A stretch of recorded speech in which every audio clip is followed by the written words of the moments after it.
What's up, everybody? Welcome to GoJo and Golic. Mike Golic Jr., Mike Golic Sr., and Jesse Cofield holding it down for us in the DraftKings studio in Boston. We're brought to you by Wrangler, made for the ride of life. Save 15% on your first Wrangler.com order with promo code GOJO15. Got a great show for you guys, as always. Make sure you download, subscribe, rate, review. Leave us a 5-star rating and check us out here live Monday through Friday, 8 to 10 a.m. Eastern Time on the DraftKings YouTube channel, DraftKingsNetwork.com, Samsung TV Plus, Roku, and more. Got a couple of great guests for you guys. Jared Carrabis from Baseball is Dead right here at the DraftKings Network.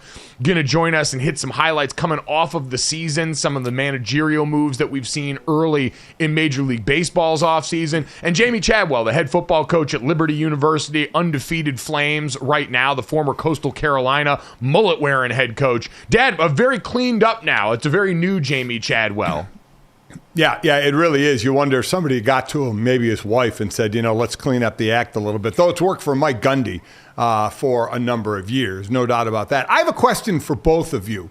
So we're leading into the weekend. So about 5 days from now, Jesse, this is probably more for you because I believe you're due in February. Yes. You already have one child, but you're due in February. So you've been through this. Is Mike, your sister, my daughter Sydney, is due in about 5 days. So I have the equipment here that when I do the show on the road. What do you think the odds are that we could set that up in the delivery room? And if she's been around this business long enough to understand content, and for her to have it during the show would be the best thing for the show, for content. Do you think I should set up the stuff in the delivery room there and have her be on air during her birth? Is she cool with pooping on television? Well, we're not going to do the whole thing. I mean, we're not going to do that. We're not going to make a birthing video. We'll stay north of the equator here. We're not going to make people throw up in the morning. But just sounds alone could.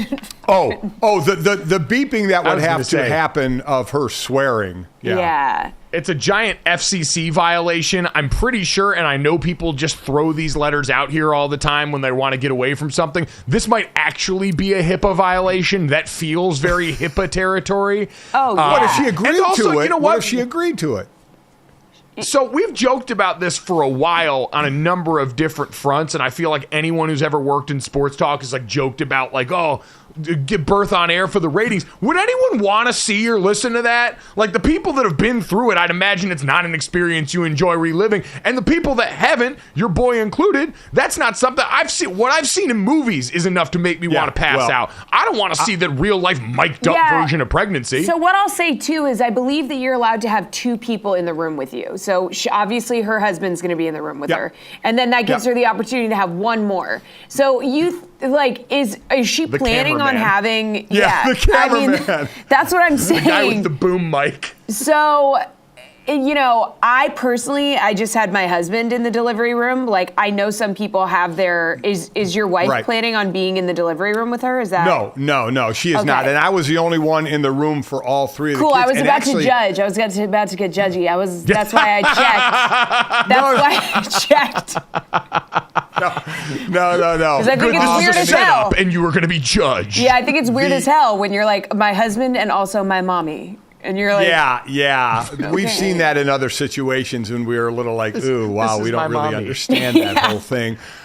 Cameras did want to come rolling in when Jake was born because Jake was a Christmas baby and I was still playing in Philadelphia then. Wow. And my wife was, let's wait till after and wait till we can, square things away before we do any kind of interviews or anything like that. Because quite honestly, when your mother was pregnant with you and Mike, and we first went through this, and you watch the videos of birth, and they're horrid. You're like, oh my God. But when it's your own, and I'm standing in there, and I'm a south of the equator guy, I have no problem with that. I was for all three. Oh, okay.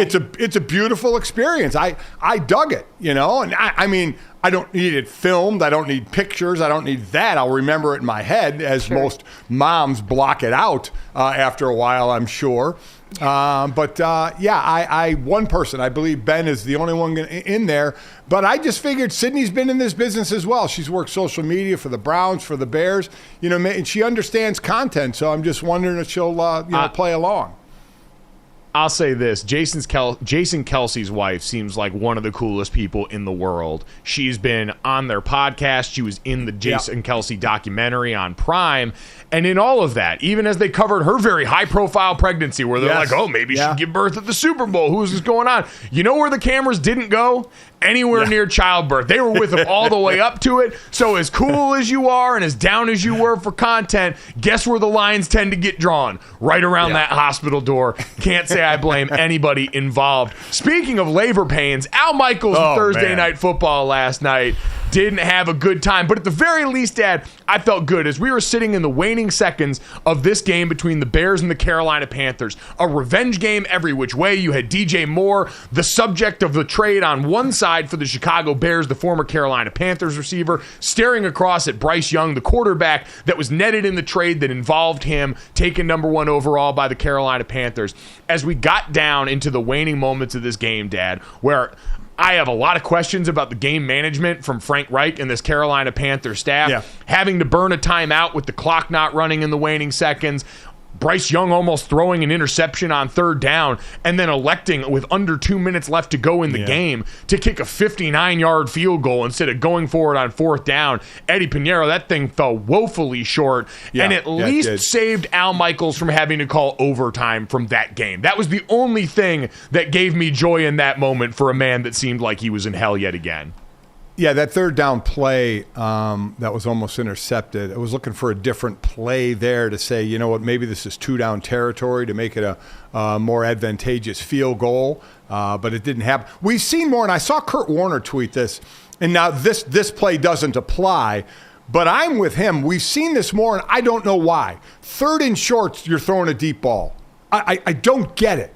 You know, every time I'm calling a game, I'm like, move the sticks, just move the sticks.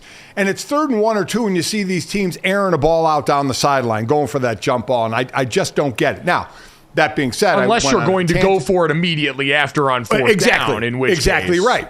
Yeah, so I wasn't real hip on what play sequence went down here when you needed to get closer for this field goal, but it didn't happen. You know, listen, I was begging that this would be a better game than what it looked like. Unfortunately, it wasn't. It's interesting for the Bears, the leading receiver and the leading rusher were both, actually, he was the leading receiver in the game and the leading rusher in the game for the Bears were both Carolina Panthers, Deontay Foreman and DJ Moore. So that was pretty wild there. Foreman, impressively enough, is doing very well this year in, yards after contact? Yards after contact, which is viewed as the running back stat, right? O-line stats are hard to come by. Yards before contact generally looked at as, those are the O-line's yards. Yards after contact belong to the running back. Yeah. Since week 6, he's had 266 yards, second in the NFL. So that's pretty impressive. But, you know, again, you have Bryce Young not playing all that well, but he doesn't have a lot around him. Again, the main target is your 32-year-old Adam Thielen. They need more help around him, but at least you know you're building here. Now we go another week with Tyson Bagent, who is not going to be the future quarterback of that team. Could be a guy that's, you know, a backup. And listen, he's getting plenty of opportunity to show that he can play and keep his head above water in this league, which is cool. But we all know where this is going to go. We're not seeing Justin Fields since, week 6? I believe this is 4 starts now for Bagent, and we keep hearing from Eberflus he's getting close as far as Justin Fields getting close. It's all about the pressure and gripping the ball and what direction they're going to go. That's kind of what we're looking at a lot with these games is the teams involved and the quarterback involved. We started doing that yesterday with some teams about are these teams playing out the string and then looking for a new quarterback? Do you build around it while you're getting a new quarterback? And that's still one of the big question marks in Chicago, even though we have a game for Carolina where no touchdowns in this one. The only touchdown they had was a punt return, no offensive touchdowns, I shouldn't say, and 1 for Chicago and 3 field goals. So it was pretty ugly.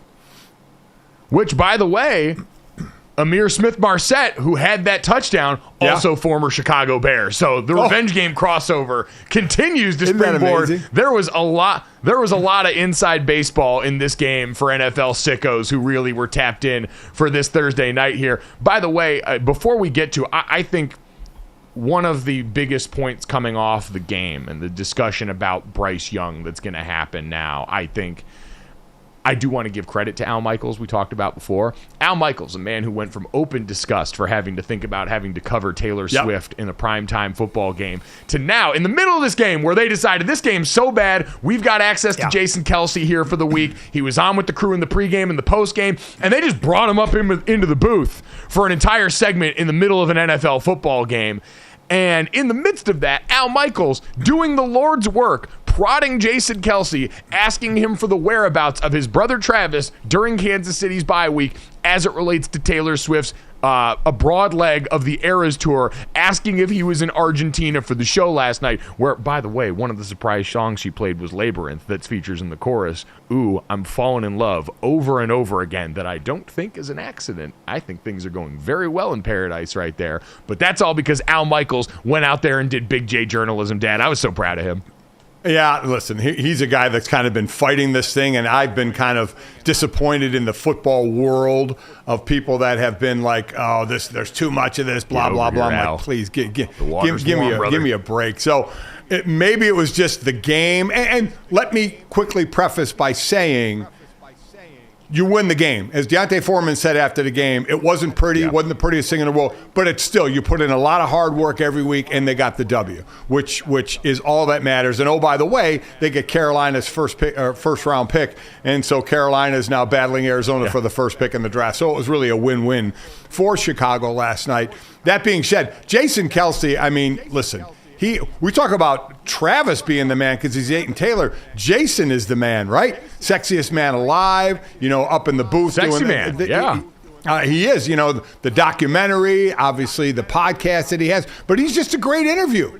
He's just a really, and Mike, your mother was talking about this yesterday, and she's right. These aren't two players in Jason and Travis Kelce, who are both going to be in the Hall of Fame, that were like high first-round draft picks that greatness was expected out of them. Travis Kelce got kicked off his college team at Cincinnati. His brother Jason had to talk the coaches into letting him come back onto the team. So these are not these are future Hall of Famers before they even get into the NFL. We know they're going to be that good.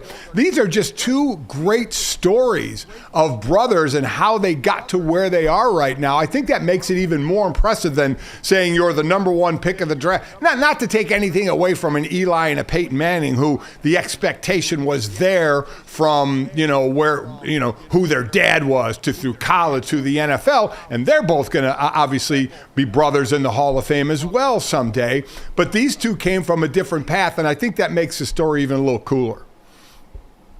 It does, and that was well covered in the documentary. Everyone did a good job of making sure that was known and publicized about those guys. And you're right, it's been cool to watch that. It was cool to see large representation in the booth last night. You got him and Big Whit out on that set there, so big boys are balling. Also, shout out to Andrew Whitworth, cementing his status as one of the best current or former player actors with some of those recent insurance commercials that he's been a part of there. So very excited for him. Dad, my big concern from last night is Bryce Young. Like, this was another game, no offensive touchdown for this team. Their only touchdown came on that punt return for a touchdown. And looking in this game, we understand nobody was open for most of the night here. We've had the conversation about that. Is protection's poor? But even regardless of that, whether it's cause and effect, which I believe some of it is the bad habits that get built up when you're on a team where there are no options, that doesn't look like the same Bryce Young that I watched for so much of college. There looked to be struggles there, and that was difficult for me to process. I am as ardent a Bryce Young defender. I said I would have taken him number one overall, and I still stand by that. But it really was, watching last night, you saw even in the body of that, there were throws where I felt like he should have had the ball a little bit more on target. And I feel like this is part of the fear when we talk about organizations screwing up prospects, is the cumulative effect of not feeling like you can trust what you see because of people usually not being open, not being able to feel comfortable in the pocket because usually your pocket's collapsing, all these things. I think we're seeing the net effect of that with Bryce Young, because that didn't look like the guy that I watched for so long.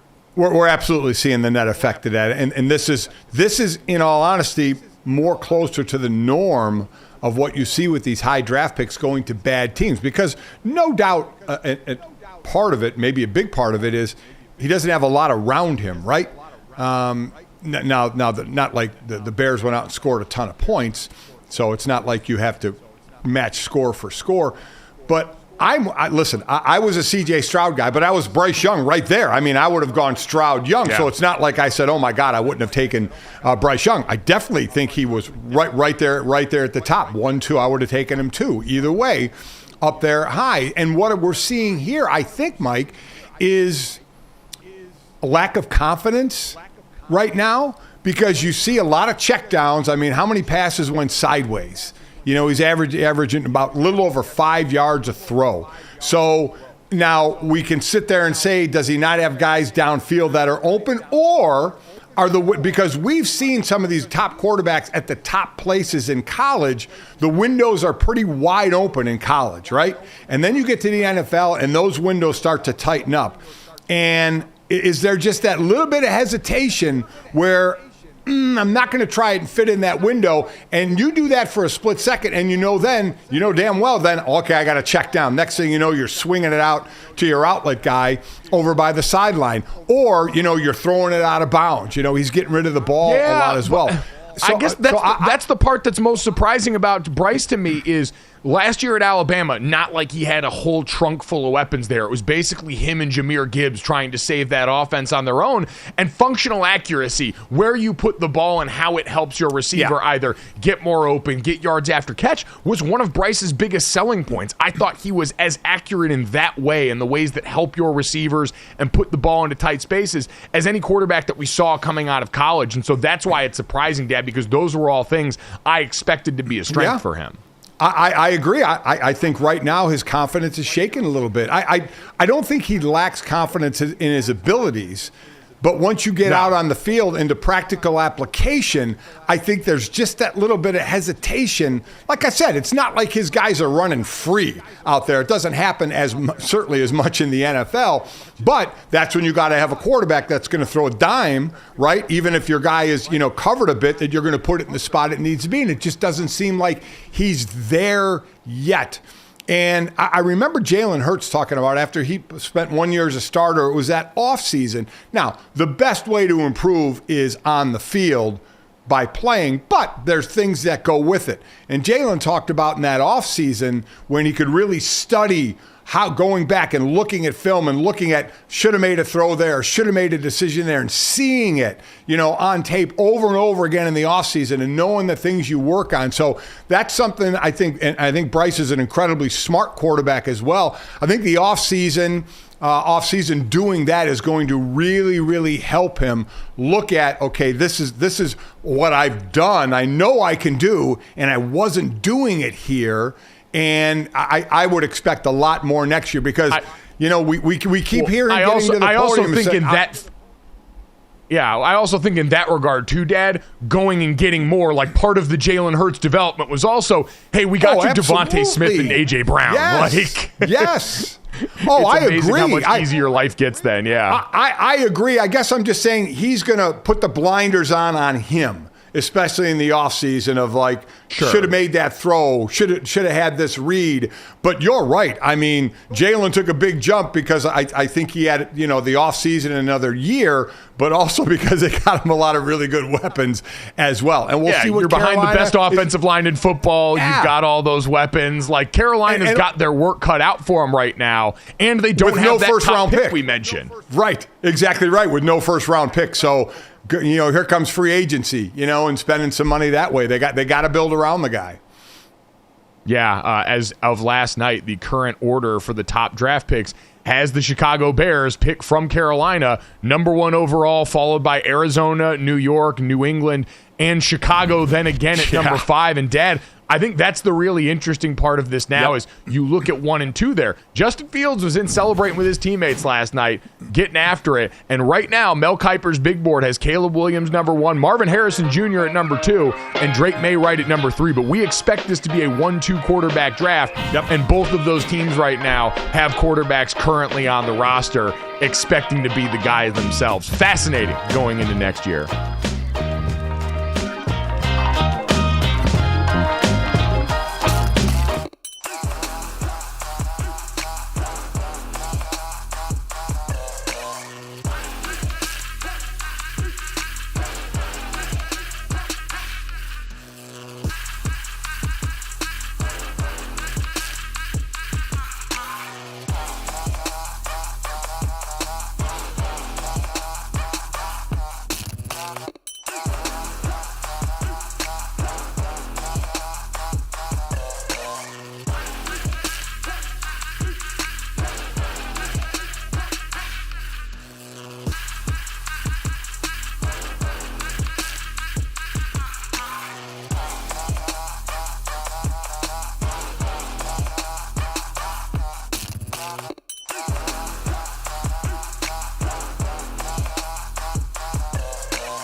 Welcome back to GoJo and Golic. So yesterday, attorneys for Ole Miss and football coach Lane Kiffin filed a motion to dismiss a lawsuit that was filed against them by Ole Miss defensive tackle DeSanto Rollins. Now, Rollins claimed that he was kicked off the team for missing team activities during a mental health crisis, and he sued the school and Kiffin. Now, senior reporter AJ Perez of Front Office Sports has released audio of an exchange between Kiffin and Rollins that is at the center of the lawsuit. Let's take a listen to it. If you would have come here when you kept getting messages, the head coach wants to talk to you, and you saying, I'm not ready to talk to him. I wasn't. Well, what f***ing world do you live in? I don't see why you gotta be disrespectful, honestly. Get out of here. Go. You're off the team. You're done. See ya. Because See ya. Go. And guess what? We can kick you off the team. So go read your f***ing rights about mental health. We can kick you off the team for not showing up. When the head coach has to meet with you and you don't show up for weeks, okay, we can remove you from the team. So not great, that audio being released. The reaction has been mixed to that coming out. Some people backing Lane Kiffin, other people backing the player. In this day and age, guys, I think you just can't be this cavalier about mental health stuff. Yeah, so it's a bunch of interesting things in this, right? Now, worth noting for everybody, Mississippi is a single-party consent state, so he can legally record that audio and release it here. I'm not sure if that makes it legally admissible or anything like that in this lawsuit. And in this lawsuit, which is in the area of $40 million in damages, it's for player failure to provide equal protection, racial and sexual discrimination, and multiple other allegations. So this idea that the player believes he was treated differently than a white student athlete would have been, or a female student athlete would have been in a similar situation because of his standing on the football field. And Dad, I feel like a lot of this has become a culture war based on what everyone heard there of their experience in sports, how they were talked to, treated, what they went through, and how they believe then other people should deal with that situation. Because I'm not going to lie, I've had a hard time rendering a really solid ruling on this because there's so much that we don't know. I don't know what the relationship was like overall between Lane and this player. I don't know what this player's work habits and relationship with being on the team in that way are relative to that locker room. And I don't know how Lane Kiffin treats all of the players on that team. I don't know how Lane Kiffin has treated this player in the past on this particular subject. And at the core of all this is a player who supposedly was away from the team for 2 weeks because of a mental health break, saying he was in a mental health crisis. Lane Kiffin pointing out that this was, in his eyes, tied to them asking him to make a position change. This seemed like a player that, for lack of a better term, they were trying to run off of the team.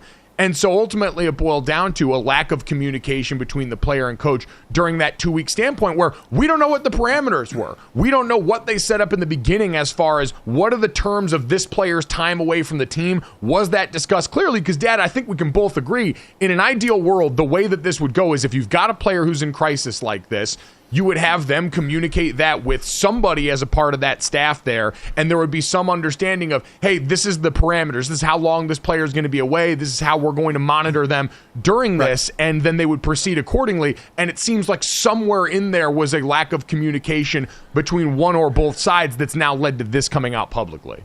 Yeah, there's a lot here to digest. We may need even more time to digest this thing because it is kind of a culture thing. You know, I'm 60. You're going to get people in my age range that are like, yeah, man, I mean, show up. You can't just disappear like that. You lose your job in the Lane Kiffin. And remember, this was a snippet we played. There was more in this, and talking about you can't do this, Lane, in the real world, and kept bringing up employee-employer type situations. And I can easily say when I was growing up and when I was in locker rooms or, you know, and playing ball, that I was talked to this way or talked to in a rough way. And it was just the way it was. We're in a culture now where it's different. And Lane Kiffin, I think, needs to understand that more, that we're in a different time now. But I'll go back to something that's age old and even more prevalent now of how this started because of the portal and scholarships. They were trying to, in my opinion, they were trying to run this guy. Okay? He had injury issues, so he was a defensive lineman. Run this guy off the team, you mean? Run this guy off the team for the scholarship. They basically told him he was a D lineman who had been injured. He said, you're going to the O-line and you're going to be on the scout team. And that's when, you know, this young man, DeSanto, said he needs a mental health break because this was thrown on him. And I think they wanted him to either transfer or quit. That's my opinion on this situation. And it wouldn't be the first or the last time something like this happened. But now we have it on audio. In different situations, you're going to hear different things from other schools as well. But this isn't a practice that isn't done in other places as well, trying to open up scholarships. Now, how is it handled? In this day and age, we've seen so much more about mental health. And this is something, Mike, in a bigger picture that your mother has talked about a lot, but we have certainly talked about, especially for athletes that come to play in sports and scholarships in college are used to being kind of the top dogs in high school or one of the top dogs. They come to college. What happens to them when they're injured, when they're not playing, when you know, do they want to keep playing because of an injury? This situation happens. Where's the outlet for that player, for that young man or that young woman, of all of a sudden their world is turned upside down and they're just kind of cast aside to kind of fend for themselves. So I do like the fact that nowadays there is in schools, I would say just about every school has it now, there is the mental health person or group there. Yeah, well, and to that point, Ole Miss's campus has touted, in this program in particular, Lane Kiffin, there was a big release this summer that the Ole Miss football staff was mental health first aid certified this summer. Their assistant director of sports psychology, Dr. Josie Nicholson, who I've actually done a podcast with before, came and put them through a course on how to deal with situations like this. So Ole Miss is supposed to be one of the programs that's prepared for how to deal with this. Yeah, so, I mean, they obviously didn't deal with this well. And from the player side, you know, he got told he had to, you know, because he even said when Lane told him about switching positions, he said, are you asking me? Or are you telling me? And basically Lane said, well, I'm telling you, and if you don't like it, quit, which leads me again to they wanted that scholarship.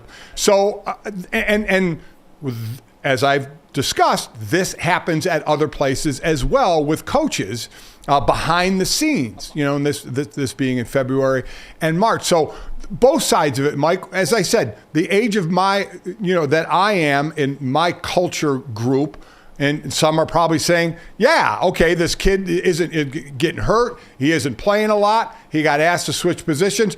You know, tough it out. Be a man. There's that mentality. Yeah. And then there's others of today that says, well, wait a minute now. Okay, this has thrown this kid for a loop. Now, I don't know how it was done. I don't know. Did he tell then the coaching staff, hey, I need a break. I'm going away for a couple weeks. Did he just leave? Because then he ignored all the texts to come in and talk. So there's some of this stuff we don't know, but it is definitely a culture clash of how athletes are handled with coaches. I think a lot of that boils down to this idea, and I think it's the wrong idea. I'm someone who got dog cussed plenty. I was much more in line with how you got treated than how goes on now.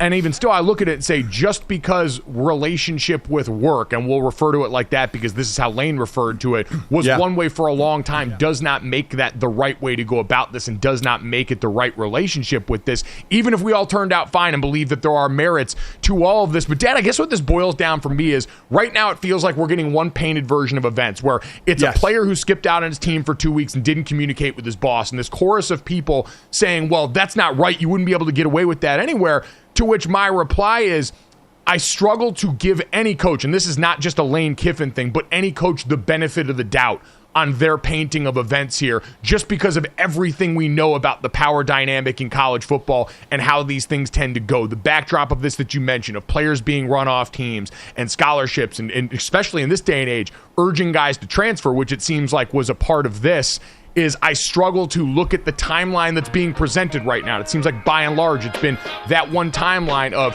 he didn't communicate, the player was wrong for doing this. And to say that, yes, while it looks a certain way because there's a lawsuit tied to this, and this came out on the day that happened, I still struggle to give coaching the benefit of the doubt.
We're going to get into more actual college football coming up. I don't want people to think that this is going to be the only college football we talk on a Friday going into today with this stuff with Lane Kiffin. But, Dad, it does hit a nerve. And I mentioned before we went to the last break this idea that I struggle giving the version of events that seems in line with what a coach would present for this, the total benefit of the doubt based on everything we know in totality in football. It's not a judgment specifically on Lane Kiffin in this case, even though he's at the center of it.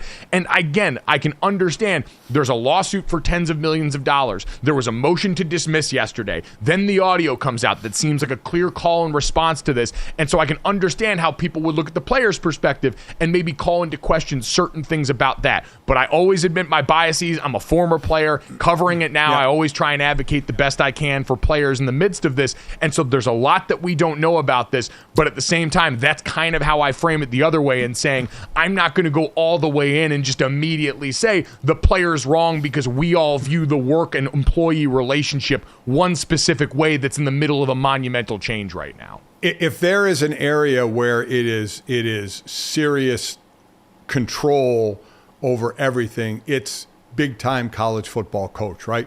They're the most important person on the campus, even more than the president of campuses and the power that they wield, depending on how good they are. So, as I mentioned before, from a culture standpoint, there are those that have no problem with what Lane did. In today's society, the way we're going about handling things, you would think he should be a little more understanding of that. The things. So let's quickly ask this: what do you think from the player side? What do we go from there? So he didn't like what they had to change positions. Told his coach, "I need a mental health break." So that's where it kind of, I don't know, because you mentioned Mississippi and what they supposedly have as far as a mental health group there. What happened then? Did they reach out to him? Did he just disappear and ignore? It sounds like he ignored all the texts that the coach wanted to meet you. But should that have been the coach? Which I could say is, if you're in distress because of that particular coach, I'd imagine that might not be someone you want to hear from. So that's a good point, though, about what the resources are and really, Dad, the policies that are or aren't in place, because we don't know, because there's not a national standard, because, again, this isn't a unionized sport as much as people want to say employer-employee. It is not. So did they reach out to him? Did they contact? Can they say, listen, we reached out to him and he didn't respond back? Does he have an obligation to respond back if he's having a mental health crisis, or he just needs space and time away? There's a lot, and this is one of those where I think a lot of people are going to have this is it. This is the opinion I have. This is my stance, and it's the right stance, where, maybe, again, back a couple of decades, there was the one way everybody did everything, but now it's not, whether some people like that or not. So I'm just trying to look at it from both sides, but I'm with you. The power that coaches have over the players. And it's another thing when your mother and I were talking about it, it is amazing, and it is so true. Man, when those coaches sit in your living room and talk to your 18-year-old kid and their parents about how we're a family and how I'm going to be there, which obviously nobody believes anymore because coaches just leave whenever they want, but they lay out how great it's going to be and how they are going to take care of your child. And I'll talk in all sports now, not just football. They're going to take care of them. And then anybody who's been in that situation and then goes to that school on scholarship, and all of a sudden how that changes, how you become one of 85 scholarships, which in the reality of it, that's what you are. But the bill of goods you're sold to get you there, and then what happens can be a very, very different scenario. And that's why I go back to what I said earlier of, I'm glad they have areas now, because a lot of these players aren't used to that. They're not used to all of a sudden being invisible and not being counted on and not being the person and told, I know you're a D lineman, but now you're a scout team O lineman. And you're like, wait, what the hell just happened? Now, does that mean you disappear for 2 weeks? That's a discussion obviously we're having as well. But it does start with how you're coddled in that living room to come to that school, and then how things can change. And you throw in the added portion of this, the world of NIL, where because it's so murky, because we don't know who and how much are all getting paid, and the fact that it's not the schools paying them, but now there does seem to be an even more calculated portion and cold portion of the relationship. between player and coach, potentially in certain cases because of that. It is, the timing of it's also interesting too, because this was before spring football. So the time and the gap between communication led right up to March 21st, which is when Ole Miss's spring football practice started. Right. So technically he didn't miss a day of spring football. He missed and workouts. Was missing off-season workout time there as a guy who they had already penciled in to be a scout team player. So in order of importance, generally for the things you're worried about, pretty far down the list as a former scout team player. I feel like I can say that with confidence, but the reaction here and the strength of it is why I feel like there's so much we don't know about what's gone on between player and coach here, because I got full-blown arrested during the football season after we played Michigan State. When I was a freshman in college, I wasn't playing, and yet you always talk about, Dad, creating headlines that other people, your teammates or coaches have to answer for. I was on the bottom line of ESPN. You had to talk about it. And sure, my coach, Charlie Weiss, had to talk about it and reckon with it coming into that next week. And I can promise you that conversation that Charlie and I had inside the locker room, shout out to my mugshot and all that hair on your there. Mugshot. God, I miss those curls. Wow. I love your hair. brother Jake. Your brother Jake tweets that out every year on your birthday. It's just awesome. It is awesome. But I guess to peel back the curtain a little bit here, and again, every situation is different. I'm not begrudging that. But again, the backdrop of this happening in the offseason, not actually missing even any practice time in spring football, to what happened with me, arrested during the season. Like, in addition to getting ready for whoever was coming up next, Charlie Weiss was going to have to spend time talking about my dumb ass going out and getting a minor intoxication drinking arrest.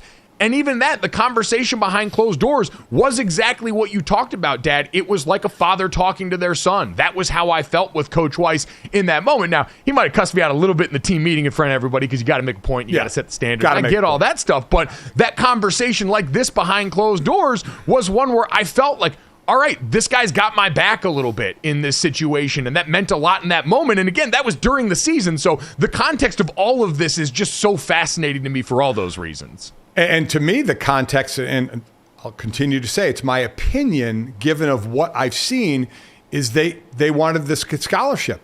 They wanted him gone. And so there's not going to be that father-son, relationship. It's going to be, what can I do to run this guy? And as will continue to say as well, Lane Kiffin is not the only one that does it. There's different ways that people try and do it.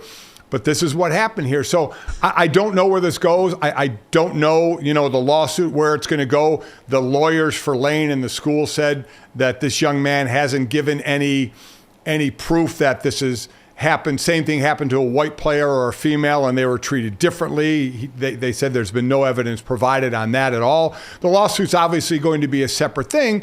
But as we talked about, it's how he was talked to, how this situation arose in this era of mental health issues and players, which is different than a lot of people are used to, of how was this handled. I would imagine Lane is being talked to quite a bit by the higher-ups at school there about how to handle these situations and how to talk to your athletes. So... yeah, please stop calling them employees. We're going to have a lot of issues if you keep doing this. Speaking of how things have been handled in this segment in the last two, I understand things have been very serious. This is obviously weighty subject matter. Dad and I take it very seriously. He is a former athlete, a parent of athletes, and myself as a former athlete who covers the sport now. So I want to give you guys a little bit of a palate cleanse at the end of the segment here in the form of this. Last night, a video released by the Atlanta Hawks documenting their OnlyFans account in reference to the in-season tournament here. Again, this is the Atlanta Hawks making an OnlyFans reference on their team account to take us to break as a balance in the universe for something to make you laugh before we go off. Only Hawks fans know where the real action is. Only Hawks fans know what they really want to see. And only Hawks fans know just where to get it.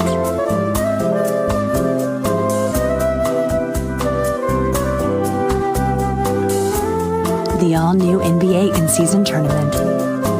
Join in and wake up your wild side. Hot 5-on-5 action.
Welcome back to GoJo and Golic. I'm Jesse Cofield. There's a lot going on in the world of baseball. Plenty of off-season headlines that we need to dive into. Rangers winning their first World Series, not exactly an off-season headline, kind of, I don't know. Craig Counsell jumped ship from the Brewers to the Cubs with an amazing contract. Shohei Ohtani free agency sweepstakes is underway, and Craig Breslow named Red Sox chief baseball officer. Who better to have on to talk about this plethora of headline goodness than our friend Jared Carrabis? Hey guys, how are you? What's going on, brother? Good to see you, Jared. We were just talking in the break about the Atlanta Hawks OnlyFans maybe being the inspiration for a Baseball is Dead OnlyFans in the near future. So I trust you and Dallas have that as an off-season project. We've been talking about doing a dog calendar for like 4 years, but OnlyFans didn't exist 4 years ago. So I feel like if we're not going to put out the dog calendar, the natural progression would be the OnlyFans. Yeah. Just the thought of saying dog calendar and OnlyFans in the same sentence just kind of nerves me a little bit. I'm not going to lie. So I'm going to try and move off of that as quickly as I can and ask you, as we got into the offseason, we finished with the World Series and the Rangers. Were you surprised that they won it all? And at what point during the postseason did you think, yeah, this team could do it? No, I wasn't surprised at all because I picked them in June. You know, that's how we become the tribal chief, is we see these things in advance before anyone else can see them. I put out a video in June being like, hey, buckle up. It's about to be a special season for the Texas Rangers. I picked them in every series throughout the postseason. I believe there were like 2 different rounds where I was the only person on the podcast that picked the Texas Rangers and everyone else picked against them. So surprised? No. If you're everyone else in the podcast, yeah, I think that they were very surprised. Very surprised indeed. All right, so no shock there for the Texas Rangers, at least for Jared Carrabis. What about surprise or joy for you with the Red Sox moves already this offseason here, making the Breslow hire? You guys had Alex Cora on name redacted this week here, so what's the feeling right now in Red Sox Nation? Cautious optimism. I mean, I feel like there's definitely been off seasons in the past where the Red Sox have made moves early or hirings, and you get that kind of, excitement building up where you're just like, I feel like we're on the precipice of something special. I'm not there yet, but I think I'm encouraged by the fact that they've instituted change. Instituting change means we're trying something different, which I think was necessary. If you're forcing this change, that means, hey, we still care. That's a good sign. So there's just, I'm optimistic because I'm reading between the lines on some of these decisions. But until these decisions, like the Craig Breslow hiring, result in some sort of large magnitude move, then, I mean, it's kind of just cautious optimism. They still have players to sign, trades to make, etc. Other changes out there, one that caught the eye, especially from the monetary side of it, is David Ross is not brought back by the Cubs. Craig Counsell's deal ends in Milwaukee, and all of a sudden, the highest average annual salary for a baseball manager had been Terry Francona at $4.5 million. Counsell now at $8 million a year, 5 for 40 from the Cubs, which had to stun Milwaukee. How did this happen? And was there any way Milwaukee, obviously they didn't, but was going to try and jump back into the sweepstakes for Counsell? No. I mean, like Milwaukee, who is that's my NL team, by the way. Very sad to see Craig Counsell go. But I mean, for that kind of money, how do you say no to that? And that was one of the questions that I brought up with Alex Cora, who, I mean, I love dearly. I think the world of Alex Cora. But I'm sitting here thinking, I mean, I was like, I have to ask the question. Have the Red Sox approached you about an extension? And it was, I don't want to call it a wishy-washy answer, but it was kind of a non-answer. He didn't say yes, he didn't say no. It kind of leaned more towards no. But if you're him and you see what Craig Counsell just got, you're sitting there thinking, this guy didn't even win a World Series. I won a World Series, what kind of money is out there for me if I want to shop myself around in this managerial sweepstakes? Some of these teams that are desperate for leadership in a way that is highly praised, which Cora's leadership is highly praised universally throughout the game. So I don't think he's going anywhere, but you have to sort of see that number and be like, what is maybe let's pump the brakes on that extension. Like, there's a new benchmark now. So if you are looking at it from the Cubs standpoint, I think that they kind of did Rossi dirty there a little bit. I mean, like, that's a guy that he's a legend in Chicago for what he did on the field. Maybe less so with the in the dugout, but I mean, that's crazy. Like, I don't know what the comparison would be over here. Maybe it's like if you hired Johnny Gomes and then you fired him unceremoniously as a manager for the Red Sox. Like, that wouldn't sit well with the fans. But getting Craig Counsell, that's about as great of a consolation prize as you're going to get. He was the top manager that was rumored to be on the move, and the Cubs got their man. You're right about that. The transition there was clunky would be the kindest read of that, but I think you're absolutely right. Got to be conflicting for Cubs fans who simultaneously feel that way, but also probably encouraged that the organization's spending that kind of money on a manager and hoping that's reflected in what they're willing to spend on players going forward too. Big picture, Jared, I saw Scott Boras this week at the GM meetings floated the idea of the neutral site World Series. How has that landed with the tribal chief and the rest of the podcast? So it's interesting. A lot of this stuff, and I'll tell you right now, I'm not bitter, but sometimes people will break news. Like, for example, Nolan Arenado, after he got traded to the St. Louis Cardinals, came on the podcast and said, I have no intention of opting out. And then 3 years later, or whatever it was, 2 years later, when some website reported, Nolan Arenado confirmed not going to opt out of his car. We were like, we broke that years ago. We had Scott Boras on the podcast 2 or 3 years ago, but I believe it was during COVID, and he said this on the podcast 3 years ago. And now everyone's like, oh, Scott Boras, like, he wants to do a neutral World Series. Yeah. We talked about it with him 3 years ago. And I don't know that, like, I get where he's going with it, because you see the Super Bowl, it's a celebration. It's this large global event. People come from all corners of the world. WrestleMania, if you will, is also, it has to be into me. There's no such thing as home field unless you're talking about CM Punk in Chicago. But a neutral World Series, I don't love it. It's just because baseball is a regional sport. Like, I feel like, in football, very rarely are you going to have a Super Bowl matchup where you don't have some sort of star quarterback. Like, it's just not going to happen. In the World Series, how many, like, you would see potentially, and I love baseball, you know that, but there's potential for a neutral World Series site where you get a matchup like the Rangers and D-backs where you might have empty seats. You know what I mean? That's a possibility. Like, Rangers versus D-backs in Colorado, how many people are coming out to see that?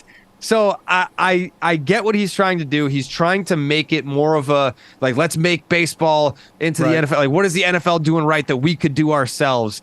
And it doesn't work with baseball. It's too regional. And by the way, series sport versus one game sport there for the NFL. Yeah, you could have it at one site there. For baseball, you at least get the best of both worlds with that series format there. So totally with you. All of this, as we've established, just more reason for you to make sure that you have downloaded, subscribed, rated, and reviewed Baseball is Dead and Name Redacted podcast here. Get the news before everybody else here and get to remind everybody after the fact. Years in advance. Jared Carrabis out here predicting the future. Jared, appreciate the time, brother. Have a good weekend. It's good to see you guys. Take it easy. Thanks, Jared. Listen, there you go, man. On top of it, man. He got it nailed. Yeah, and he's right about the baseball. I mean, it's as far as a neutral site for the World Series, you just can't do it in a series, because that would be the fear that you just have empty seats there, where one game in a Super Bowl is always going to be packed. So I get the thought process, but it just would not work in practical application. Man, if the Super Bowl is a series, first off, God, what carnage that would be. But second off, horrific. Imagine a Super Bowl at Arrowhead, given the amount of Chiefs Super Bowl appearances recently, how live that would be. That is the cool part for Major League Baseball, is you do get some incredible scenes with those home crowds you probably wouldn't get with the NFL.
GoJo and Golic, Michael Jr., Michael Sr., and Jesse Cofield. A lot of good stuff coming up here. Our thanks to Jared Carrabis from Baseball is Dead, predicting the future, and joining us on a podcast to talk about OnlyFans. You want dynamic. He's a chameleon. We've also got Jamey Chadwell, Liberty head coach, coming up in about a half hour here. And my favorite part of the week, the Golic NFL acrostic preview. It has become a staple around here. It involves poetry. It usually involves hats, all of which I am very excited to get to here as we look at, oh, wait, I'm being waved off now. Jesse, do we not have the hat this week? Yeah, I'm not going to lie to you guys. I've learned my lesson this week, which is that I just need to leave the hat here. Because I put it back in my car last week, and come on. I'm sorry. You know what? Jesse. It's called mom brain, and you can't really. There's no comeback to that. And here's the thing: we can't say anything, Mike, because she is going to give birth in February. So it's not like we can say, "Come on, Jesse, you don't let down the team," which is something that my son was saying off air. Yeah. You know about you, Jesse. I just so you know. Oh yeah, no, I know. I have to remember to leave the hat here. It is on me. I will remember. Next week, there's going to be a hat. No, you know what? Motherhood is like international waters. It's a protected class right now. And so we are going to move away from the hat. I'm going to move away from any criticism of motherhood. I'm going to back away slowly, and I'm going to prepare you guys for the Golic acrostic NFL preview by reminding you that we're also brought to you by Wrangler right now. And if you can see me as you're watching me on TV right now, super comfy Wrangler tee, really enjoying the ride of life with them. They got jeans, shirts, and jackets made for the ride of life. You can be ready for cooler days and longer nights in styles that will keep you both warm and comfortable like me, moving and looking great no matter where you are. You can wear your Wranglers literally anywhere, out at night, playing pickup, which give me the footage of that, or with friends or at home, watching the game on TV. They're that comfortable and that durable. They've got a shirt for every occasion, casual tees, snap and button ups, or you can layer them together for a little bit of both. I can't layer because I'm too sweaty. But don't forget the Wrangler iconic jackets. When the weather starts to chill a little bit and you want to venture out, Wrangler's going to keep you ready for anything, so add some Wrangler to your getup with jeans and shirts and jackets that look great, fit great, and move great, so you're always ready for whatever life throws at you. Save 15% on your first Wrangler.com order when you use promo code GOJO15. Wrangler for the ride of life. The ride of life takes us into week 10 in the NFL. Jesse Cofield, the floor is yours. The Golic NFL acrostic begins. Yeah, so we're going to start with a poem here. G is for a greeting you can give a Colts or Pats fan. O is for a game on this slate we simply cannot stand. L is what the Chargers cannot take if they want a season. I is for a matchup that will leave us not believing. C is for if Dobbs against the Saints is a good bet. Now let's hear from the eldest Golic and his son covered in sweat. And so snaps. So the acrostic here is G, Guten Tag, which is the greeting there. O, the humanity, ugliest matchup of the week. L, last chance. Is this it for the Chargers? Is their season over if they lose? I can't believe it. Which game is going to, have you feeling that way at the end of the weekend? And C, can he do it again? Is this the Josh Dobbs era in Minnesota? So let's start with G, guys. Got another game in Germany here. We're not exactly exporting our best product here.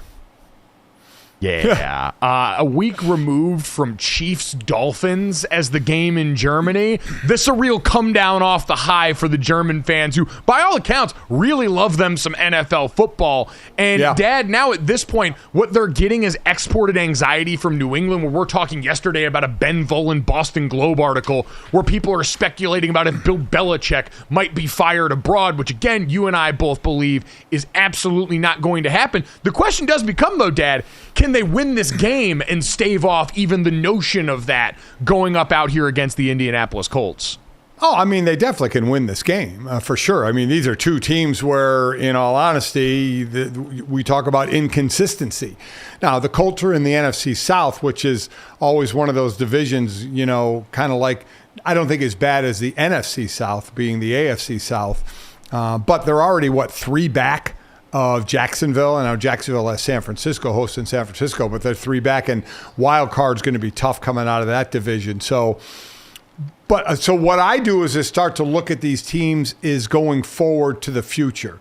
Is the Colts have their quarterback. Unfortunately, he's not getting any work on the field because of the shoulder surgery he's done for the year, so that got put on hold. But you do have a rookie quarterback, so you can build around that. So you see the potential of, okay, we've got our guy. He'll be healed up by the offseason, so how are we going to build around him, especially while he's on the rookie contract?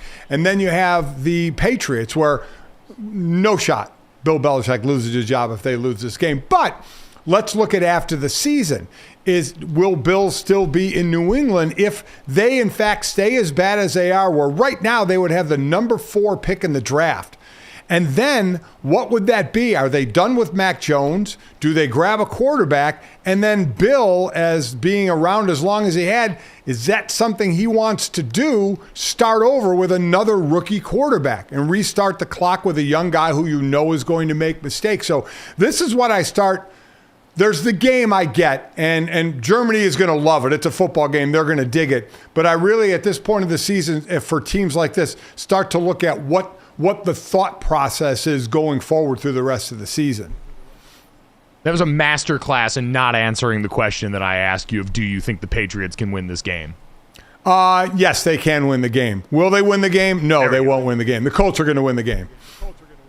I don't know. I want to try and not make this too much of a narrative poll where I say going over to Germany, the Patriots have been so embarrassed this season. They're going up against a Colts team that, got a big win last weekend, and Gardner Minshew looked better than some of the earlier outings, but also benefited from Kenny Moore becoming one of like the first players in NFL history, or one of the first in recent memory, to have 2 pick sixes against a rookie quarterback in the body of the same game that they won. Like, Minshew only threw for 127 yards last week. It wasn't like it was some offensive blitz, and this Patriots defense can still party. You've obviously had the Gonzalez injury, the Matthew Judon injury, all these things built into it.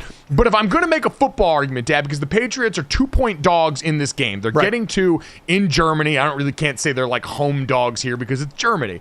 I think the Patriots can win this, and I think I'd be inclined to take the Pats and the points in a weird German early morning game, because when you look at the Patriots, turnover luck has evened out for them. In the first 5 games, they were -8 in the turnover department. In the last 4 games, they're +3 right now. The New England Patriots still really good rush defense, second in terms of success rate allowed in rushing defense. They don't give up big runs according to Inside Edge either. So going up against a Colts team whose best punch is Jonathan Taylor and Zach Moss in that backfield, I at least feel like New England's equipped for this. And then offensively, if you can muster anything here, I think they can keep it close enough in an ugly game to at the very least cover. But I think I would pick New England to win this game, as foolish as that feels. All right, we're separate there. We'll see who wins. Dinner on the line. There we go. Oh, the humanity up next here. Dad, the ugliest matchup of the weekend coming up here. How would you view this one? I think there's an easy candidate for this in the Giants and Cowboys. Tommy DeVito, this is perfectly emblematic of where we're at in this NFL season, is going to make his first start as an NFL quarterback, and he's going to break a record in the process here. Tommy DeVito will become the 10th rookie to start a game at quarterback in the NFL this season, breaking the previous record, and he is going to do it behind that offensive line against this Dallas Cowboys defense. Dad, I just hope he leaves the field in one piece. This seems like a game that you and your old Philadelphia Eagles defense would have relished the opportunity to try and send him off there not on his own 2 feet. Yeah, I could see that as well. This is a one-sided, ugly game. The game I kind of look at as could be ugly is the Falcons against the Cardinals. Now, there is I don't know if excitement is the word, of Kyler Murray coming back. He's been out 11 months with the knee injury, a new offense that he's had no, time on the field at full speed as. So I expect, even though he's coming off the bad knee, Kyler Murray running around a lot, because that's what he does. And so I don't expect anything pretty there. The Atlanta defense, though, is a top 10 defense. I'll give them that. Are we going to scratch our head again at Bijan Robinson not getting the ball and Arthur Smith giving us a 5-minute answer and a presser on why he doesn't get the ball, especially in the red zone? That was an amazing thing if you made it through the whole thing. But they're another team in Atlanta that's going to be looking for a quarterback. They let Ritter have the shot. He's not going to be the guy. Heineke is not going to be the quarterback of the future of that team. So they're going to be looking elsewhere as well. I just think this one can be one of, you know what? When you watch the Red Zone channel, a lot of times you can tell how often do they go to that game. And I have a feeling as I'm watching the Red Zone, it will go to that game at some point, and I'll go, oh, they're playing? That's kind of where I rank how bad a game is going to be, and that's my ranking system. I do love the Scott Hansen litmus test for an NFL game's quality. Has he been forced to reckon with this game? And if not, it falls below the standard. I also just realized that the Cowboys beat the Giants 40-0 to start the season in a game where Daniel Jones was sacked 7 times with their healthy offensive line. I called that game. Yeah, they might break. I think the NFL single game sack record is like 14 sacks. I have a feeling that the Cowboys could flirt with that if things really get hairy in this game. Let's get to L. The last chance, Dad. The Chargers. Is the season over if they lose this week to the Detroit Lions? I in the notes I had put down no, because I don't think the AFC is as deep as we thought. But now there's part of me that's thinking yes, because right now the AFC North basically has everybody in the playoffs. So if the Chargers continue to fall behind that, because Kansas City is going to win that division, so when all of a sudden your choice is only one of 3 in the wild card, you start to look at how close you are. That would be if they lose, would be their 5th loss. You have a number of 3-loss teams. We'll see how it all plays out after the season. But I do think it would get away from them. Now, they have a tough opponent, obviously, in the Lions to try and win this game. But I do think that they would be out. And I've almost was putting them out anyway, Mike. They're just too inconsistent. They're just so bad against the pass this year. The offense, when I called their game a couple of weeks ago, it started to look like, the offense they were used to, but they just go back and forth. They're hot and cold on it. So I'll go yes. They're and it might already, quite honestly, be done from a playoff standpoint.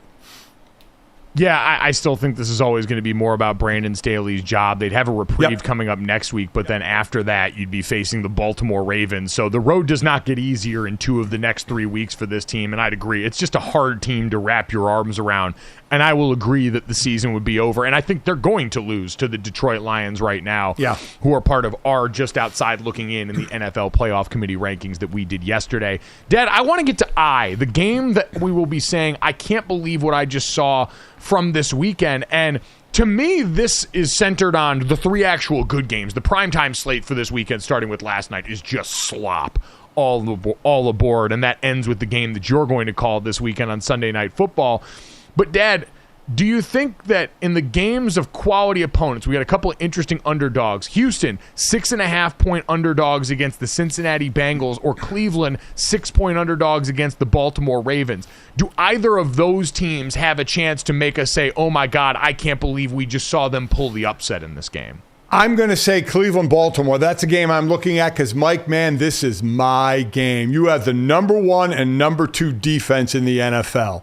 You have a Baltimore team that's leading the way with 35 sacks. And, oh, by the way, both the starting tackles for the Browns are out.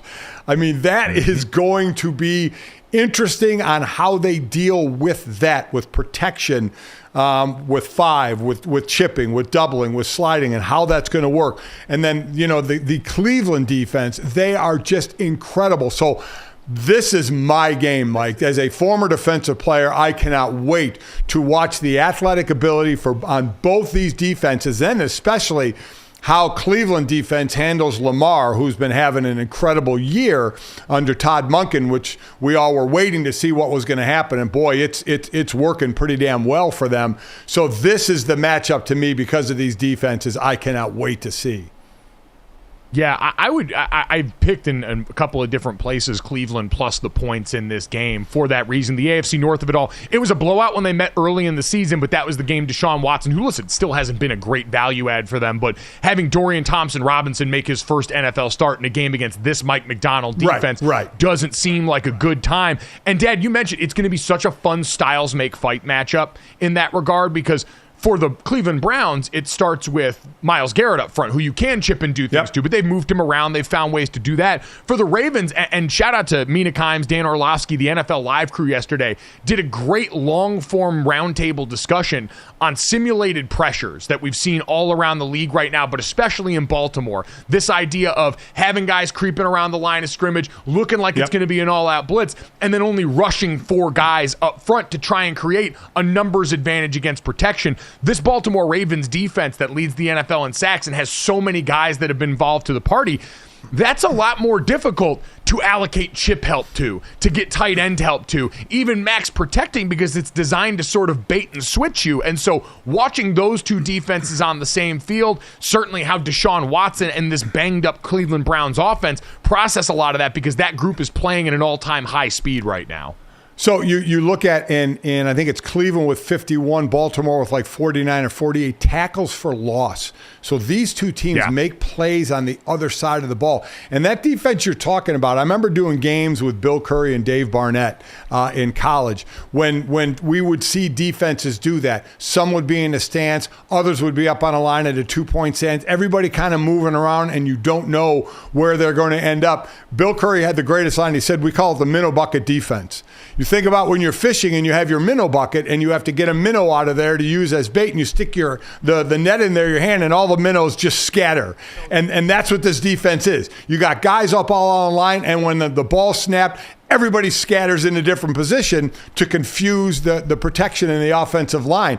And you start to see it more and more by defense, as well as what I talked about earlier. You see more stunts as well. When you could see 6 on the line, 7 up on the line, 3 drop back. It's a normal 4-man rush, but then they run a stunt and one guy runs free because they've confused the offensive line and their protection. So we're seeing more of that, and we're seeing more of those get home this year than we have in a while. Yeah, I think Mina phrased it really well. It's the defense's answer to the motion that we've seen become a huge part of NFL offenses. So fun chess match there. The other one, Houston-Cincinnati. I don't see Houston winning that game either. I am excited to watch C.J. Stroud, who's faced some really high-end defensive coordinators already. The Steelers defense, the Bucs this last week. He's going to get Lou Anarumo now, who feels kind of like the final boss there. Great tailoring game plans. I'm interested to see how the rookie responds. I think Cincinnati keeps that rolling. Let's get to this final portion here. And Jesse, it starts with an important award and distinction, maybe the most important honor the NFL has to award to a player, being handed out this last week. Yeah, Josh Dobbs won Nickelodeon's MVP award this week, and he was given the award at practice. Obviously, big deal, big, huge deal. So he's given the award, and he gave his speech, and he made a big promise during this acceptance speech. Mr. Josh Dobbs. Yeah, it's an honor to win the Nickelodeon Player of the Week 9. I promise by the end of the week I will know everyone's name.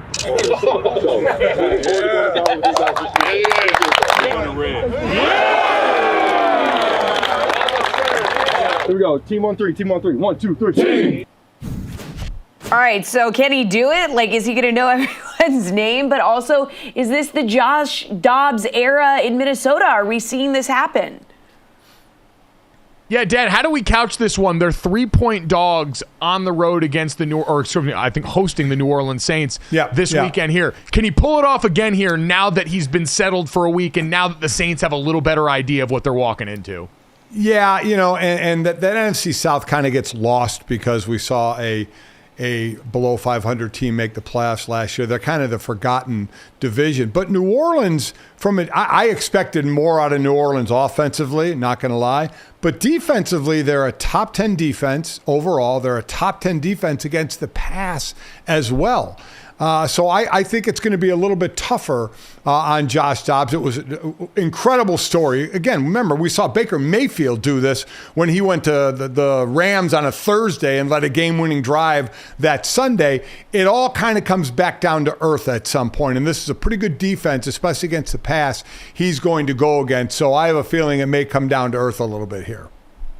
Give me the Vikings. Give me the points in this game. I think Josh Dobbs looked around this week and went, oh, you guys got rich person weapons over here in Minnesota. I was out here in Arizona making it work for a little while, and now I've come over here, and we've classed up the joint a little bit. I think couple that with the fact that he does one of the things I think that's most important if you're on a team that's going through a transition. When you got a quarterback that can move, it can get you out of a lot of jams. Tyson Bagent did it against the Saints defense. I think Dobbs does it again.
Welcome back to GoJo and Golic. It is time to turn our attention to the college game with our Modelo College Football Weekend Preview, brought to you by Modelo, the mark of a fighter. Let's start with a Big Ten banger between the controversial, embroiled, I don't know what you want to call them, number 3 Michigan Wolverines versus number 11 Penn State. Fellas, let's preview this one. What do we have?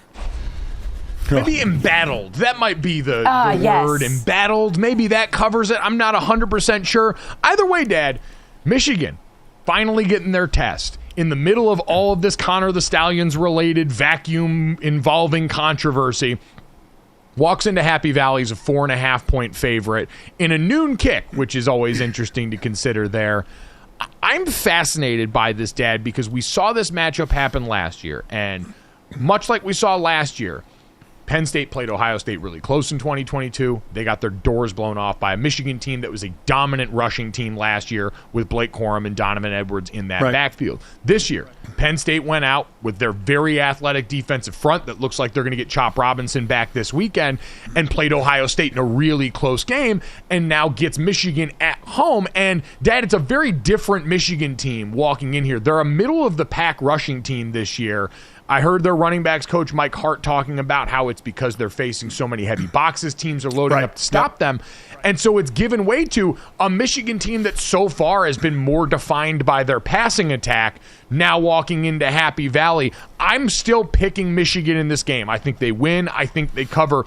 I think they send a message that they still can flex and do those things with an offensive line that's going to be one of the Joe Moore Award candidates yet again, I'm sure, for the best offensive line in college football, an award they've won the last 2 years, against a Penn State offense that I can't trust to push it downfield against this Michigan defense that is still fast, lethal, and aggressive. And when you watch them, they're going to send bodies at the quarterback. They are going to play heavy off-man coverage and attack downhill on you. And if Penn State hasn't shown a willingness to go downfield before this, I struggle to see a reason they're going to be able to put it together against this group this Completely weekend. agree. That's been their downfall, and I don't think they get over it here. I think they lose by double digits to Michigan, quite honestly. This is another matchup, like I talked about Cleveland and Baltimore. This is the 1 and 2 defense in the country.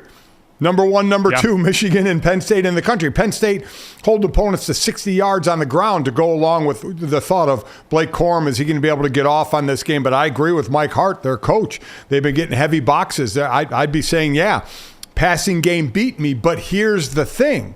You look at that passing game that McCarthy with Roman Wilson and Cornelius Johnson, 60 receptions and 11 touchdowns between the two of them. In the last 3 weeks, Penn State has given up 280 yards a game and 2 touchdowns a game through the air. So Michigan may be able to get away with it in the air, and I trust them more through the air if it gets to that route than Penn State. Alara is averaging a little over 6 yards downfield. McCarthy is 10. I mean, they just don't go vertical enough for me to be able to win this game. And I think Michigan's a much better team. And I again, they cover. I think they win by double digits.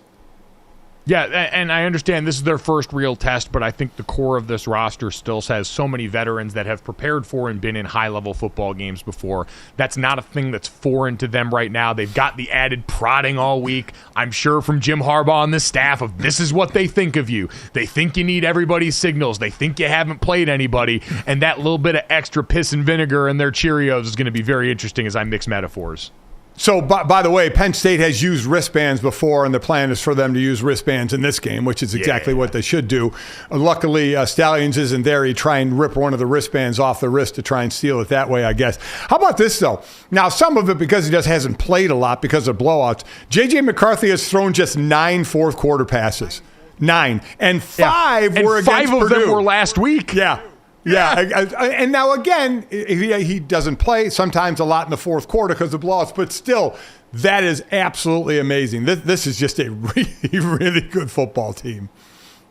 Yep, I think that holds this weekend. I know Penn State played Ohio State really close. I know Marvin Harrison Jr. seemed like the only difference in that game. Yes. He didn't live on Michigan's sideline, but I think they got enough to party. I'll agree with you. Michigan, big win here. Dad, Ole Miss at Georgia, another huge one with playoff implications this weekend. Georgia favored by 10.5 at this point. And, Dad, this seems like another one, as we're hearing whispers all week, that Brock Bowers is running real fast in practice. That tightrope surgery may have paid off, and that there's a chance he might even play this weekend. I just think I've called 2 of Georgia's games so far this year at different junctures against the opponents that were supposed to be the measuring stick games. Kentucky earlier in the season, Missouri last weekend. And watching the way that they've improved, they've gotten healthier in other areas. I think the lad McConkey of it all, their wide receiver who's been a big difference maker despite having a name and a stature that makes you, I'd imagine, embarrassed to get sauced by him as often as people do on football fields in college. I think even if you can't have Brock Bowers out there, this offense has found an identity even outside of that that's enough to get them a win in this game. I do as well, and I don't even know if I'd put Brock Bowers out there at this point, because remember, they could have the SEC, their side of it, locked up before the game. If Missouri beats Tennessee, then Georgia is in the SEC championship game. If that doesn't happen and Georgia wins, they're in the SEC championship game. So I think that obviously bodes pretty well for them. And now Georgia is finally getting into the meat of their schedule, right? Missouri last week, Ole Miss this week, Tennessee next week. So they're getting the tests that we talked about, kind of like with Michigan. Who have they played? And now both those teams are getting to play them right now. Let's see what goes on with Ole Miss. We just talked about earlier in the show what's happening with Lane Kiffin going on there, that, the lawsuit and where is that going to go? Does that have any effect here? Because that's going to be a lot of the chatter going on, as we talked about, when a subject comes up that isn't related to the game, does it make people kind of lose focus? Hopefully that's not the case here and you get a good game. But I think Georgia, I kind of equated Mike to Philadelphia. They started out like, is this the best team in college football? And for Philly, is this the team that was in the Super Bowl? And they've slowly picked it up, and we'll continue to say it's not where you start, it's where you finish. And both teams, I think, are peaking at the right time. So I take Georgia in this one to cover as well. Yeah, I would agree with you there. They've improved each and every week, too, which is something that I think is important for them. I'll be fascinated. The most interesting matchup to me is Ole Miss's running back Quinshon Judkins, who leads the SEC with 12 rushing touchdowns.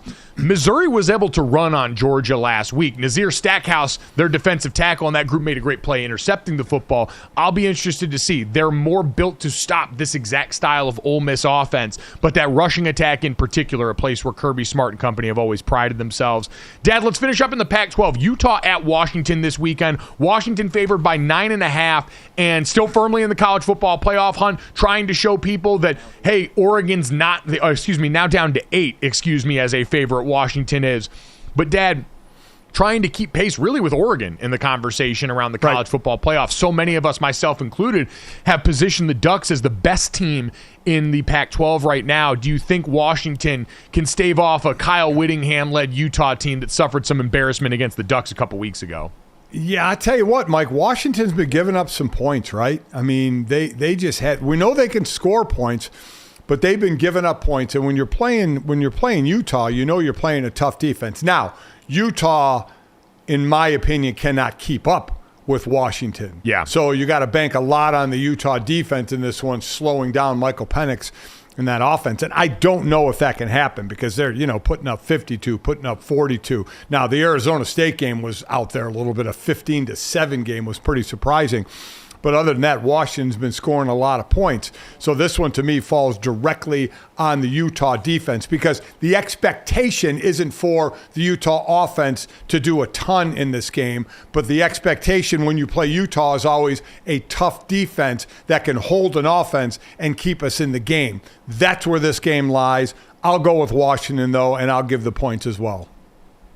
Yeah, I think Washington's offense overwhelms eventually. And you're right. USC was a different matchup because that was 2 great offenses that could keep pace. I don't think Oregon or Utah's pass offense and even rush offense is going to be enough to keep pace when you get Rome Odunze and Jalen Polk and all of these guys going at some point, because it's not a matter of if they're going to get going. It's just a matter of when in this game. I would pick Washington, Washington. And I would give the points in that game in a weekend that's going to go further in deciding the college football playoff picture than any we have had so far this season.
Welcome back to GoJo and Golic. Jamey Chadwell has led the Liberty Flames to quite a season. 9-0 record. They're averaging just over 500 yards per game on offense. That's good for 5th in FBS. 283 yards per game rushing, 2nd in FBS. Very impressive. Now they're looking for their 3rd 10-win season in school history. The fellas had a chance to catch up with Jamey earlier this week, so let's dive in and take a listen. Coach Chadwell, we appreciate you giving us some time. Excited to talk about your team right now. You guys are undefeated, doing great in Conference USA this season. But I got to start off here. I saw a picture of you surface the other day of you post-game waiting in line over at Cookout. How often during the course of a given season does Jamey Chadwell end up at Cookout? Well, Cookouts, milkshakes, my family and I actually started this tradition back in COVID 20. And so every time you win, the whole family gets Cookout milkshakes. And so I don't know what our exact record is between 20 and now, but my waist has gotten bigger. So we've been to Cookout quite a bit. Though I have to say, Mike said waiting in line. Is there a reason? You're undefeated. Why you have to wait in line? You know, I think you always got to keep yourself humble, right? So, you never want to mess with a win streak. It's like Kevin Costner and Bull Durham, right? You don't mess with a win streak. So what's the go-to milkshake flavor then at Cookout, especially if you've got people that might be, not used to it, haven't been to one before? If they get their opportunity, what is the Coach Jamey Chadwell approved Cookout milkshake? Well, and I've got an approved meal too, so I'll give you that both. But I mix caramel milkshake with Heath bar. And it is a phenomenal mix. If you like Heath and you like some caramel, you mix that in there. Ask for extra Heath. It is a life changer. Wow! How about the meal? Right. What's the meal? What I do with the meal, I get the grilled Cajun. They got a great grilled Cajun chicken sandwich, and as my sides, I get the chicken quesadilla, and then I get a wrap of bacon. I open up the chicken quesadilla. I put the extra chicken in there. And then add the bacon in. That's my go-to right there. It's pretty good. So you've obviously had that combination a lot this year since you guys haven't lost. What's been part of the secret sauce to this year for your first year here? You know what? I think the biggest thing, the credit goes to the players. I think anytime you change coaches, there's a challenge, right? And anytime you change when you've already had success, which we had, there's a lot of questions and hey, can we trust this guy? And the players from the get-go have said, hey, we'll trust what you're doing, and we're going to buy into each other. And each week they've just found a way to get better, and we've played really well. But the credit goes to them for, we've tried to lay a foundation down, but they have to buy into it and believe it, and they've done that, and they've not questioned that. And then just every week it's just gotten better and better. So the credits for those guys, and they're playing at a high level. So you mentioned lay the foundation down, that you've been a head coach before. You've done this before where you jump in and into a program first year. What is that foundation? What are you trying to get those kids to buy into right out of the gate? For us, we got 4 values, and it's about competition. It's about being disciplined, about living with accountability, and having a purpose. And the purpose for us is to play and compete for the brotherhood. And so I think when you take over, you talk about winning and winning championship, and that's more of a byproduct. We wanted our guys to buy into playing for each other and playing for something bigger than that trophy. And it's about the journey, getting to the destination. And so everything that we've done with those values is geared toward playing for each other. And if you play for each other, then you'll not worry about the noise that's outside. Can you go undefeated? Should you be ranked? All these different things. And we've been able to have sustained success because of that. Those values that I mentioned, they've been the same since 2009, my first year as a head coach. I believe in them. Our coaches believe in them. We're consistent with them. And that has paid dividends for us at the different stops, and it has here as well. You mentioned their ability to withstand some of that noise. How do you frame it for these guys? You guys are now in the AP poll this week, ranked at 25, not in the college football playoff poll at this point, but with an undefeated record. How do you address that with your team that, hey, while it might not be that outside external gratification that you want here, we still got something special? We do, and I told them that, the other day I said, hey, we're 9-0. You've clinched a home field advantage for your conference championship. I said you're ranked in the top 25. I said let's take a moment here, and I said let's appreciate this journey, and we did in our team meeting. And I said, all right, after it's done, I said let's go get some toilet paper and wipe it off. I said because I said, it's an awesome deal. And I think you always want to look back and see how far you've come, but you can't dwell on it, right? Because there's so much more still out there. And we know with where we're at that if we're going to have any chance to get to the CFP or anything like that, you got to keep winning, right? And so I think anytime that you can look back and see how far you've come is important, but you got to, we talk a lot about checkpoints. We just hit checkpoints and there's still the mountain to climb, and we're keeping our vision up and not back. Coach, looking at your team this year, you guys got Old Dominion this weekend, and everyone looks at your rushing attack there, but your quarterback, Caden Salter, has been incredible, and people, I think, associate you with quarterback play, the job that you and Grayson McCall did in tandem at Coastal for so many years. What makes a quarterback the right fit or successful in your team's offense? Well, I think what we do a really good job of is we play to their strengths. Like we have a system, but it's all about, hey, what can they do well? And then we try to gear everything towards the young man to put him in the best position there. And then secondly, I want you to be tough. I think that position more than anybody has to be like a tough guy. He's going to get hit. He's going to have to get back up. And so he's obviously having a tremendous year. I think he's a top 5 in a couple categories in this country. When he's got a chance to be a 2,000-yard passer and a 1,000-yard rusher, that doesn't happen a lot at the quarterback position. So he's obviously tremendously talented, and the guys have rallied around him. I think from a quarterback, what you want is he make his teammates better. And Caden does that because you got to be aware you might not be in progression, but he might see you open 60 yards downfield and he's going to sling it to you. So let's explain the other side of the ball. You guys are number 1 in the country with 16 interceptions. I mean, what kind of ball hawking we got going on? I tell you what, that's impressive. Typically, you guys know this. You play football long enough. Sometimes, the ball gets tipped and you don't get it, right? Our motto, or whatever for our defense is it says tips and overthrows, and they say got to get those, and that's just been a mentality, right? I do think the guys have really bought into that mindset of it, and when they get a chance, they want to make something happen. I think it comes down to the Joker mask. They love the Joker mask. They want to put it on. I was gonna say, if anyone's missed it, when you see those turnovers go on the Liberty sideline, the Joker mask immediately. How did that start, by the way, the Joker mask for you guys? Well, it's actually a great story. Our fans, our student body has been called the Jokers for a long time. So it was a playoff of that. We're 2 days before the first game, and they asked today, hey, defense, are we going to do something for a turnover chain or whatever, right? Right. And they asked our strength coach, hey, you got something? So he orders off of Amazon, orders a Joker mask. I say, hey, I think this would be pretty cool based off of our student body being the Jokers.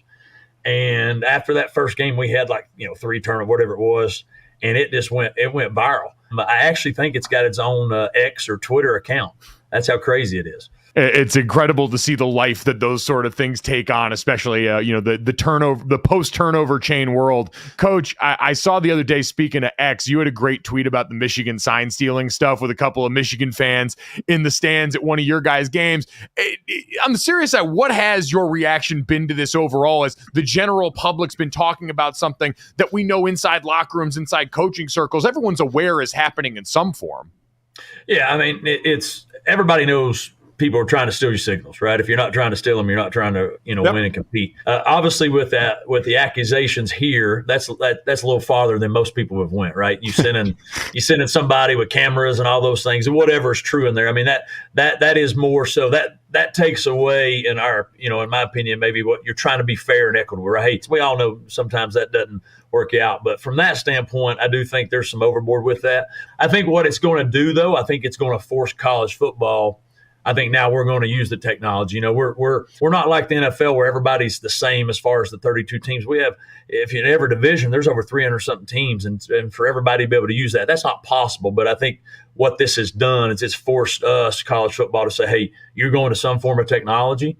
We don't know exactly what that's going to be, but it's coming, I'm sure a lot of people probably want it. You see high schools already have a lot of different things on the sidelines and all that. And so we have the technology. I think where we have to be careful, and I'm saying, in general, is not everybody's on the same playing field in college football.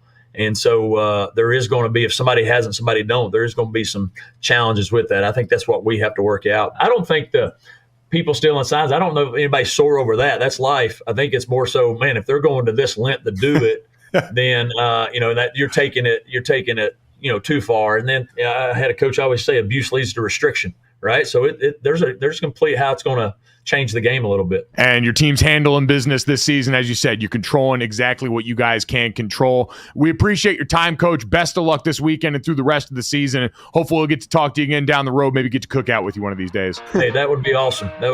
Maybe up for a bowl game, hopefully. There we go. You go.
All right, Dad, Jesse, time to finish this off the way we always do. This, that, and the third. 3 quick stories to send everybody into the weekend.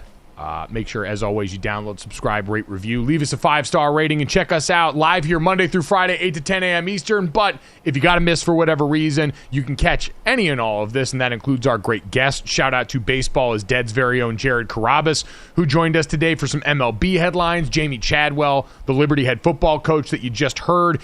If you missed any of that, you can get it wherever you get your podcast or on the DraftKings YouTube channel right here immediately after we are done with the live show at 10 a.m. Eastern. Guys, let's get to some very important business in the world of cinema as we are seeing news about the SAG-AFTRA strike apparently over now as they broker a deal not long after the Writers Guild. So congratulations to everybody there. Breaking news about movies, courtesy of an intern. There was a TMZ story yesterday that Shrek 5 was trending because of a now deleted copy of a young woman who recently claimed to have worked at NBC Universal's resume on LinkedIn, including under the banner of generated consumer product ideas for the following projects includes Shrek 5, DreamWorks animation dated 2025. So, Jesse, as a mother of a young child, is this appealing to you at all here? Does your daughter have any affinity for the Shrek franchise? Nope, she's still only ever seen Miss Rachel, but she's only 1.5. By the time this comes out, maybe, perhaps. But I gotta say, guys, I didn't know that there were 4 Shrek movies. I didn't either. Pretty surprised to hear Shrek 5. I agree. I did not either. Now, it's pretty impressive on her resume when you Mike talked generated consumer product ideas for the following projects: Wicked Part 1 and 2, Despicable Me 4, and Shrek 5. So it is pretty impressive, but it leaked out that there was going to be a Shrek 5. So I wonder how that affected the job status there of the uh-oh moment, and when you realize the uh-oh moment, or do you not realize the uh-oh moment until somebody points out the uh-oh moment? Obviously, somebody found it and then it went viral, but who was paying this close attention to somebody's LinkedIn profile? Like, I don't know. Right. But I'm looking at this now. So there's Shrek, Shrek 2, Shrek the Third, Shrek the Halls, Shrek Forever After. So one of these movies appears to be a Christmas special. Yeah, Shrek the Halls obviously would be the one. So Shrek the Halls, count. sounds very Christmassy, but... I'm with you. I didn't know there were shout 5 out either. to Mike Myers and Eddie Murphy for continuing to cash checks on this front. We don't see much of them in other roles, especially Mike Myers anymore, because I got to imagine Shrek money is good money still. Oh, yeah. Absolutely. Got to think. Yeah, got to think. Jesse, I'm with you. I did not think there were 5 of them out. And in actuality, 6, because you have a holiday one. So pretty wild. Yeah, pretty crazy. Pretty crazy. Shout out to my buddy Dane's son Holden, who I believe is a monster fan of Shrek 4, Shrek Ever After, I think was the one that you mentioned there. Yes. So there are dozens of Shrek 4 fans out there. Dozens. Jesse, let's get to that in a much more relatable bit of news from an NFL star. One of my favorite magazines, those like rag mags at the front checkout counter of a grocery store where People magazine would have celebrities. They're just like us. Felt like we got that moment with A.J. Brown. Yeah, so the headline of this one is like, peroxide stings for all pro wide receivers too. They're just like us. So basically, yeah, it's, I mean, as a child, you'd be very afraid of when your parent would put the peroxide on you and it would stink. A.J. Brown apparently has carried that fear into adulthood, into the league. Check out his reaction to a trainer attempting to clean a little cut. Can I get a Band-Aid on my... You ain't gotta do all that spray shit. Just put some Band-Aid on it, come on. We can doctor them when we get inside. You gonna make it burn? Hell no. You gonna make it burn? No, just put them Band-Aids on there. Forget the blood. Don't worry That's about gonna it. stop the bleed, man. You ain't finna burn the shit out of me. Man, it's gonna be 2 seconds, man. What that do, peroxide? I did a split gun on What is this? Should stop the bleed, man. Shit look like you spray on some weeds or something outside. I'm weak because you can hear the trainer being like, calm down. I'm literally just like, we could doctor this thing up inside. yeah. Like he's like, no. I don't need that. Just, he sounds like a toddler when you're trying to, they're like, no. I'm good. I love the line. It's something like you'd spray on the weeds outside. I used to love and still do, cleaning a cut and watching the white bubble up from the cut. It burns a little, but so what? But seeing the white, how it cleans it with the white frothing out of the wound, I think that's a pretty cool thing. Yeah, that's of your own wound, of somebody else's wound that you're addressing. Both. It doesn't matter. It's how you tell it's not infected anymore. If it bubbles, you got some open skin, you got a little bit of something going on, and if it doesn't bubble anymore, you're in the clear. Cleaned out. It's cleaned out pretty well. You got to clean it. All right, man. I mean, she's right. She's right in doing what she's doing. I get you got to clean it, but you don't got to relish in it. Like, yeah, I go and clean it. I do the business. It doesn't feel great, so I'm trying to get in there and get out. You guys are sitting here like taking some sick pleasure in this. Yeah, watching the bubbles. You know how when you're like, it's almost like when I power wash, you get the instant gratification because you see, wow, look at that clean after the power wash, and I pour it on the wound. And I'm like, yeah, look at that working, man. Look at the white froth coming out, man. That's working. I'm gonna have a clean wound here. Or in a if minute. you pop like a juicy pimple. Pimple. Oh, no. You're one of those? Yeah. No. Oh, yeah. No. Uh-huh. No. Oh, That do you show watch Dr. Pimple Popper? Oh, Can't yeah. do it. No. Yes. Oh, Jesse, no. God. When you get to see like the lipomas and the cysts and stuff, and it's just like, Stop. Yeah. Stop. Mute her mic. What the? Yeah, it's like weirdly satisfying. I don't know why. I almost said the F word because of you just now. Yeah, that I can't do that. I cannot do that. Ooh, I love it. And you squeeze it and it just... No. So, listen, popping your own zit, cool. Watching a channel full of someone else popping zits, and I have never been this, Jesse, this sounds like right up your territory too. I have got friends who live to pop their spouse's zit or their significant other's zit. Yep. That's disgusting to me. Oh my God, it's That's so disgusting satisfying for me. when you Come get on. it and then it pops out and you just. And the bad thing is that Dr. Pimple Show, occasionally when I'm going along and I go on it accidentally, these aren't normal pimple. These are like lava flows. Yeah, it's super. Well, you're probably talking about a cyst. Medical emergencies. You're talking about a cyst. It's disgusting. That's not a pimple. You're talking about a cyst. The ones that like the juice really comes out. It's sick, and Jesse, you know what we're talking sick. about right now? A fetishist. That's you. This is a fetish, and it is weird, and I don't like this. I don't know. I don't like this version. Yeah, sorry. It's like one of those things. I don't know. Oh, my. If you have a pimple, save it for me, okay? No. Yeah, I got it. I have the little tool, too. The little thing that you can. So I got you. I don't. Would you pop a zit off somebody who didn't know? No, I would not pop a zit off a stranger. That would gross me out. But if I know them, no problem. Would you pop a zit off one of us? Yes, 100%. So if you get a juicy one and you're going to be in Boston, don't touch it and I'll take care of it.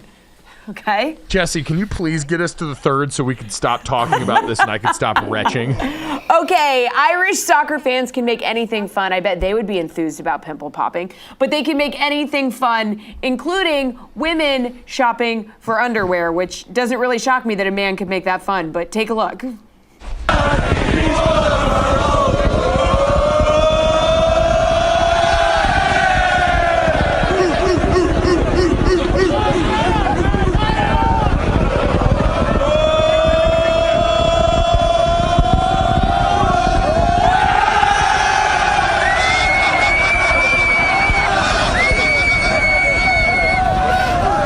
I'd like to point out that the woman was totally cool with it, like thought it was funny, was showing them what's in the bag, like she was like in on the bit. So I don't understand the context here. Why were they all outside of a Victoria's Secret? They're in Denmark. There must have been a game and they just had been drinking and then decided that they weren't done cheering.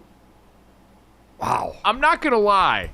That was the least horny version of what I imagined that video was going to be. Yeah. So I actually my expectation was so low for how the men in that situation were going to behave that I actually walked out of this feeling okay right now. And may I say, it felt like she was supported there. And don't we love to see support for everybody involved in the undergarment game right now? We hope all of you feel supported listening to this podcast despite Jesse assaulting you with pimple popping propaganda. If you do feel supported, make sure you download, subscribe, rate, and review. If you want a pimple pop, tweet at Jesse.